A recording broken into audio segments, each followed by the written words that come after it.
Chiranjeevi Khaidi number 150, Balakrishna Gautamiputra Satakarni movies Sankranti release కి ready అవుతున్నాయి. చాలా కాలం తర్వాత ఈ ఇద్దరు అగ్ర హీరోల సినిమాలు ఒకేసారి రిలీజ్ అవుతుండడంతో ఫ్యాన్స్ మధ్య చిన్న వార్ జరుగుతుంది.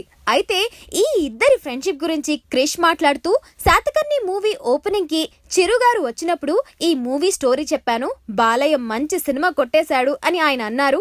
బాలయ్య గారు ఆ ఓపెనింగ్ ఈవెంట్ కి చిరంజీవి గారికి ఫోన్ చేసి, సోదరా నువ్వు రావాలి అని ఇన్వైట్ చేశారు. ఫ్యాన్స్ 2 సినిమాలు బాగా ఆడాలని కోరుకోవాలి అని చెప్పాడు. Hi, this is Nani and I subscribe to India Glitz Telugu channel IG Telugu, and for my updates and about my latest movies and everything, for all the news and gossips, please follow IG Telugu.